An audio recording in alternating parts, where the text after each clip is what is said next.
Well, Don't Draft Our Daughters continues here at PJNet Live, and we are having a great time. We have had a great day already, and it's just getting better and better and better. We've heard, first of all, we've sent out some 10,000 tweets today on that hashtag. You all did that. This team is the best on the planet. And we've heard from Jude Eden, very, very informative expert testimony on the effects of drafting women into combat roles. Now, I promised you something special, and we have with us tonight a real friend of PJNet. This is not his first appearance here, and I want to welcome Congressman Scott Perry of Hello. the state of Pennsylvania. Congressman Perry, it's been a long time. Last time we spoke, we had a Marine in jail. It has, yeah. It's been a while, and thank goodness he's out. But Yeah. it's been a while, but it was too long even at that point, right? It was. Congressman Perry, before we get into the drafting of women, and I certainly want to spend our time on that, but I was noticing, catching up on some of your press releases and such, there's a department out there that has more vehicles than they have staff. Isn't that amazing? What's even more breathtaking is the miles they put on those almost all new SUVs. Most of the miles, the bulk of the mileage they put on those vehicles is driving to and from work, not actually on the job. And even more breathtaking, and to add insult to injury, is the Federal Protective Services, the agency under the Department of Homeland Security, saw no problem with the program. Saw no problem whatsoever. How much money is this going to save? You sponsored a bill. Let me pat you on the back, tip my hat here. Tell us about the bill and how much it's going to save. The bill cleans all that stuff up and says, look, this is the only agency that does this kind of thing. How about you comply with all the other federal agencies that don't do what you're doing, and keep track of your vehicles. Not everybody, we don't need 1.5 vehicles per person. Make sure the mileage is appropriate. Make sure the vehicle is appropriate for the mission. And let's not give every single employee a vehicle, an SUV, to drive to and from work. It's just common sense. And that's what look, we're letting them handle it so far. We made some legislation, offered some legislation to leave it in their hands, but to direct them to do the right thing. If they still fail to do that, then I guess we'll just have to tell them exactly. We'll have to have them punch in a card or something at the White House every time they go to and from work or something.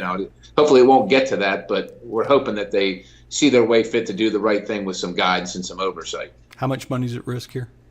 Oh, hundreds of millions of dollars easily. Oh, God. Yeah. All right. Well, so much for federal government boondoggery. Listen, we're doing 2 interviews. One is Congressman.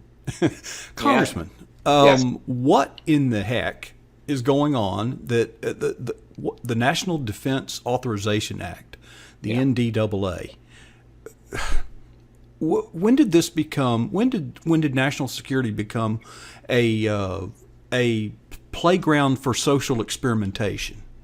Well, I guess as soon as one administration or one member of Congress decides that it's okay and it makes it through, everybody else looks at it and says, well, this is a must-pass piece of legislation. It always passes because no one wants to vote against the defense of the nation. So why don't we just try this, which will help me in my election or may help me in my election, or why don't we try that? And I think that's what we're seeing here is people that are powerful, that have a stake in an election and have a voice on that committee and able to make changes are doing exactly that.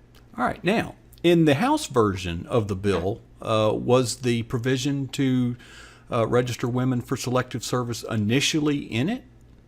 It was an amendment offered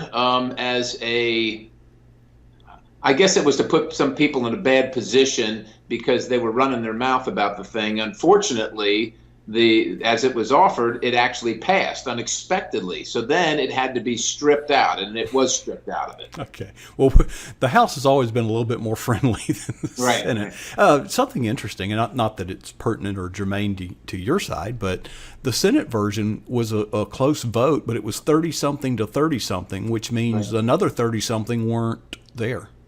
Right. No one in the world understands the Senate and the rules of the Senate, which is why the Senate keeps it that way, I think. I don't know. I just can't speak to the things that they do over there. They would change their rules because, in my opinion, the rules. They're not, nothing's written in the Constitution. This is just their decorum and their protocol, so to speak. But over the years, you can see that it is standing in the way of moving things forward. And when your process and when your administrative procedures stand in the way of progress, it's time to take a look at that. And I've urged the leader to do that. But I'm in the House of Representatives, so with all due respect, I don't think it was taken too seriously. Probably not. Political, national security, as a congressman, how do you feel about women serving in combat positions? Well, this is, of course, the issue we're going to get to is selective service for women or the draft as is written in the NDAA right now. And just let's be clear, this is not about the competency, the abilities, or the professionalism of women in our service or otherwise. I'll just let everybody know that my chief of staff is a woman, and my chief of staff is also a military and Army officer. And I selected her as the chief of staff because she is the most proficient person I know. So it's not about competency. Those of us who have served know that the military is about a mission. As a matter of fact, as a young private, as a gentleman, as a man, you learn this acronym to keep yourself straight. Mission, men, me. That's the hierarchy. That's the protocol. That's the priority. Mission first, then your troops, you're last. Mission is first, though. The military is about a mission, and it's always been about a mission. That's what's paramount. It is not about your thoughts or your feelings or your rights. It's not about you. It's about the team. It's about the team completing the mission as efficiently as possible because lives are at stake. It is about the defense of the nation. And anything at all that detracts from that is something that detracts from that. And that's what this is, in my opinion. Quite honestly, I think for myself, I'm sick and tired, if I can use that phrase, of the military being used as a social experiment. I don't think these changes are well researched. I'm not sure they're researched at all. Not for social reasons, not for logistics reasons or strategic or tactical, or the morale repercussions, you name it. I think it's just wholesale neglect. The military has a certain paradigm of conduct and bearing and decorum to it, and it sets it apart from every single other organization on the planet, especially the United States military, for good reason. And anytime that you do anything to detract from that, distract from that, to lessen that, you're diminishing the capability of the purpose of the military, which is to get the job done quickly, because once again, lives are at stake, both on the other side and on our side. And when lives are at stake, you want to economize that. You want to safeguard those lives, and anything that diminishes that puts lives at risk. And those of us who have worked in this craft, in this trade, know that. And we see folks that have never worked in this and maybe don't understand it, but maybe it's something else, getting into this for their legacy, for popular opinion, for saying, oh, I did this great social thing for equality or what. Once again, thank goodness people want to join, but it's not about them. And they learn that when they join. They learn that almost immediately, because if it's about you, then really the military is not a good fit for you. You're there to take orders, as the poem says. Yours is not to question why. Yours is just to do and die. And so I just find it so disappointing. Well, I don't want to cause your blood pressure to go up. I mean, you finally got home, and before the veins start popping out on your forehead, so as a congressman, okay, this is bad politics. This is bad policy. This is bad national security. Now, let's suppose for a moment, I'm going to give you a hypothetical. Let's say that the final draft of this bill on the NDAA has the provision to register women for selective service. Are you going to be able to vote for it, or how do you feel? Well, in the meantime, since we know this might become when we're trying to do some research, we're not really sure if you're drafted, if anybody's drafted, you get to select your profession, or we need X amount of people in infantry on the line, and so the next 10,000 people are going on the line. We need so many chemical officers, or we need clerk typists, or whatever. We don't know right now how that's meted out, and so we have to determine that. So if I have an inkling that It goes to where we need so many infantry officers, we need so many artillery officers, we need so many special forces or engineers. That's really going to color my decision, because it's a no disrespect intended, but not all of us can do every single job in the military, which is why the military's always been selective. And if we're just going to draft people and put them into positions where they're not physically prepared to do the job, it puts lives at risk, and it risks our national security. And that's going to jeopardize my vote. As a matter of fact, myself and some other folks are working on an amendment to get rid of selective service in the draft, because we think it should be done away with, quite honestly. It hasn't been used in years. It started in 1940 when we had to ramp up very quickly. But there weren't many benefits to being in the military, which is why people weren't in the military. The military has progressed over time where we have many of these benefits, whether education, healthcare, et cetera. We're recruiting because we want certain individuals to come. If we have to quickly institute a draft, we can do that. But I would say that the United States has bigger problems if that's happening.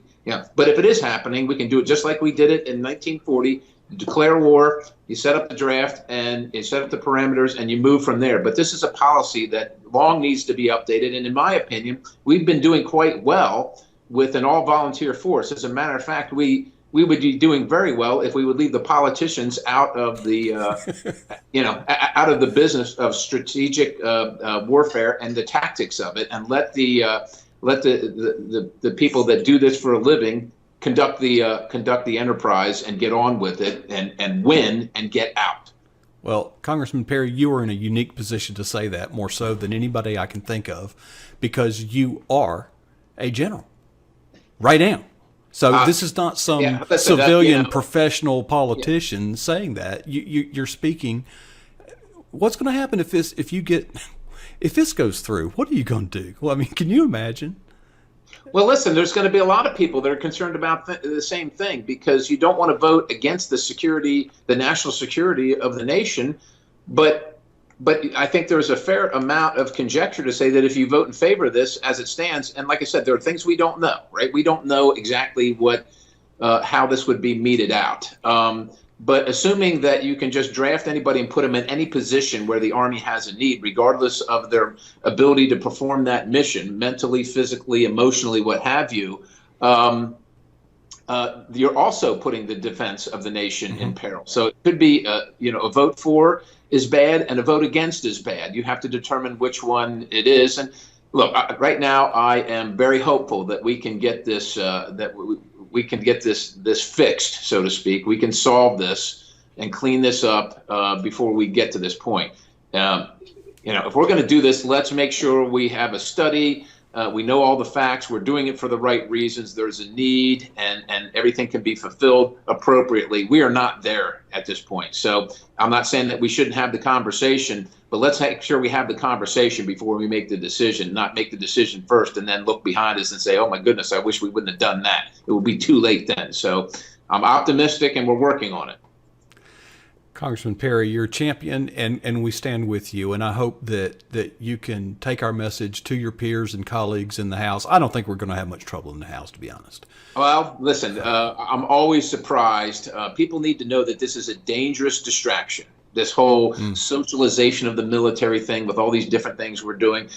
Some people can grow a beard. Some people can practice different religious things. Understand, it's not about individuals. It's not about you. It's about the mission, and that's all it's about. And anything that distracts from that distracts from fighting the enemy, which is where we need to be focused. And as long as we can convince our colleagues of that, and I'll tell you, incidents like we had in France today and around our own country and around the world continually, hopefully will shake them awake to how dire all these consequences are, and to have them make the right decision. And it's our job to do that, but it's also citizens' job to contact their members of Congress or elected officials, speaking on their behalf, representing them, and say, hey, I need you to know this. I need you to ask questions about this, and I need to know you're making the correct decision, a good decision based on the facts. And if you're not doing that, I'm going to have a problem. I'm going to tell my friends, and we're going to that's going to be manifested in a vote.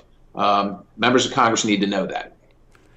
Congressman Perry, thank you so much. You've been very generous with your time. I'm glad that you were able to go home and spend some time with your people there, your family, and your constituents. And it's great to have a friend and a champion like yourself in that seat in Pennsylvania. And we stand with you, and we look forward to fighting battles with you anywhere, anytime. All right, jump into Foxhole. We'll do it. There you go. Thank you, General. Great night.